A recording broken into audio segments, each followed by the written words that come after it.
Yeah, see, I'm not liking it. I had a feeling this was going to end badly. Okay, so there are other ways of writing these things. So what did you like about it? Well, Based on what you don't like about it? I want to end up with one of those. And here I've got sine alpha plus beta, cosine alpha. I got both of these players, and I want only one of them.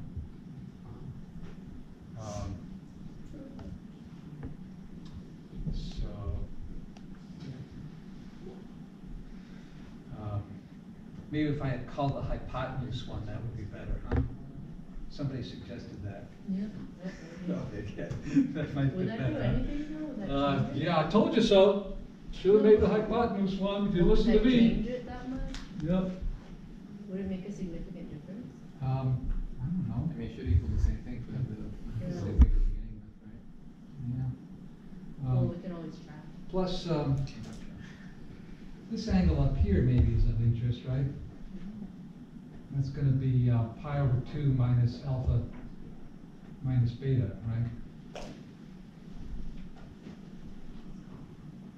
And the sine of that, How come it's minus beta and alpha? well, it's the complement of this angle up down here. This is a right triangle, so the two acute angles in a right triangle are complements, right?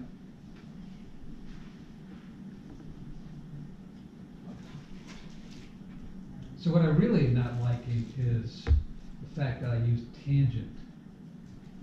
All right, so,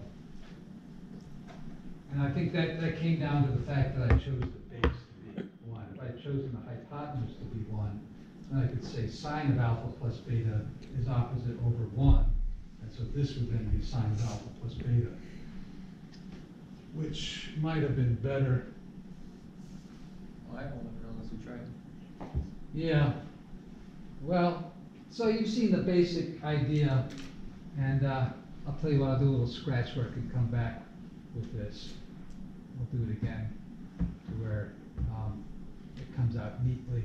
It doesn't always come out neatly the first time, and so you could say, okay, well, you know, what if I rejigger this with this being 1 and looking at this angle up here, which is the complement, which is perhaps worth considering. Yeah. Okay. All right. So, but yeah, there's a way of doing it like this. So rather than using the distance formula, like we did here, you can also get it using area, which is often the situation. Area and distance both involve squares, right?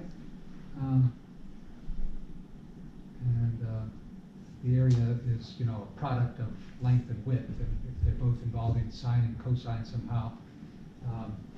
Well, in any case, so let's move on. So the next section is about the double and half angle formulas. And so if you remember these, you don't have to remember the double angle formulas or the half angle formulas. They're easy to derive from here. Just remember these, and how to derive the others, it's a snap.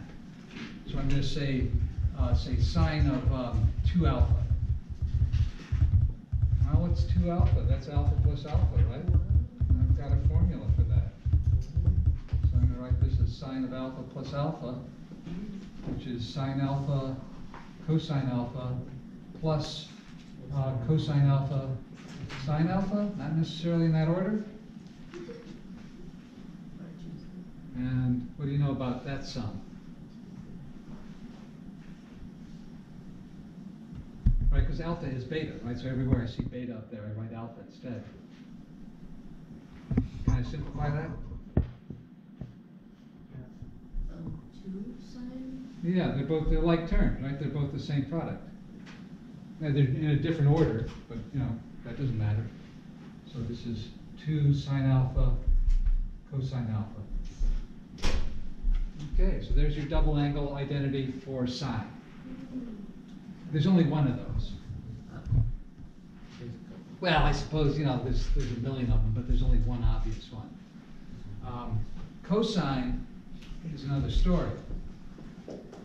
So when we do cosine, we use the same trick to split up twice alpha as alpha plus alpha, and then use the addition identity. And we get what? Cosine alpha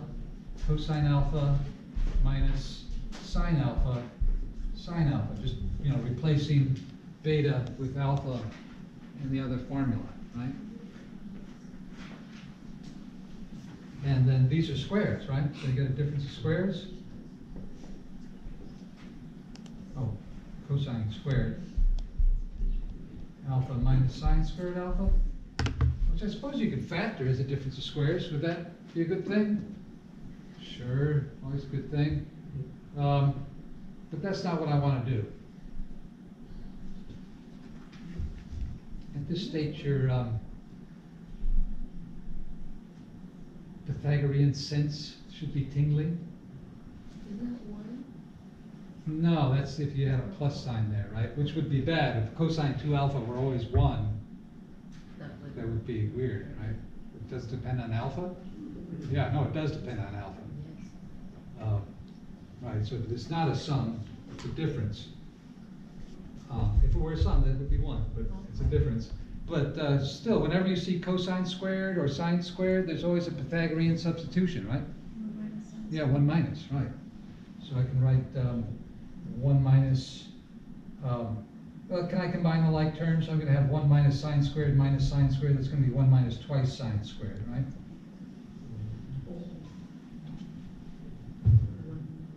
Or I could substitute for sine squared. And then I get minus the, in parentheses, 1 minus cosine squared, which is then going to be a double negative on the cosine, so that'll double up. So I'm just going to jump to twice cosine squared. So there's 3 different versions for the Pythagorean, for the double angle formula using the Pythagorean identity here. Will we have to write it specifically in just one form? Well, they're all useful in different contexts, so it depends on the context. But in particular, this is how we get the half angle formula. Because what? Alpha is half of what? Yes, it is. It's half of twice alpha. And here's twice alpha, right? So I can solve this equation for sine alpha in terms of cosine 2 alpha. I can solve this equation for cosine alpha in terms of cosine 2 alpha. Yeah? So that's going to mean that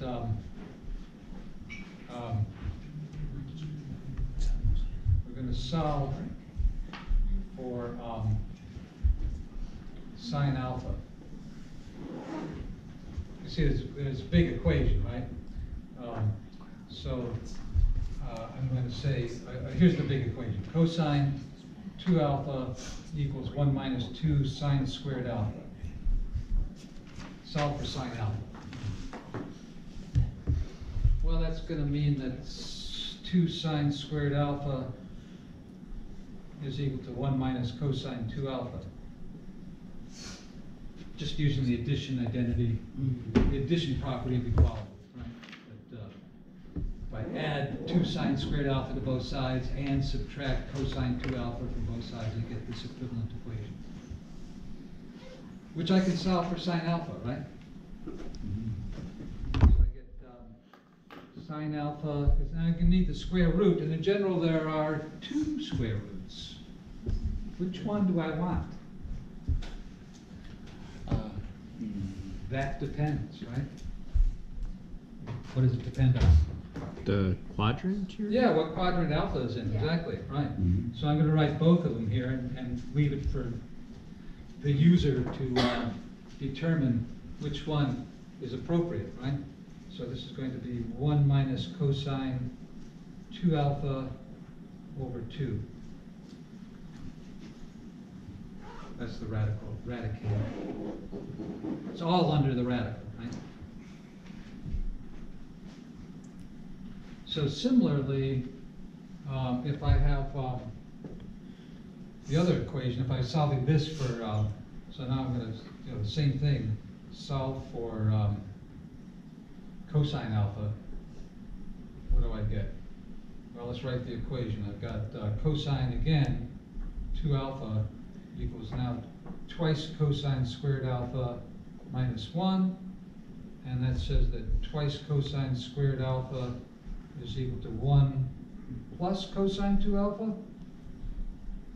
And so cosine alpha will be again plus or minus the square root, but now 1 plus cosine 2 alpha all over 2. Yeah? And so these are the half angle identities for sine and cosine. And they require some user discretion, right, as to which square roots you're going to use. Okay, so we have this identity that sine 2 alpha is equal to this.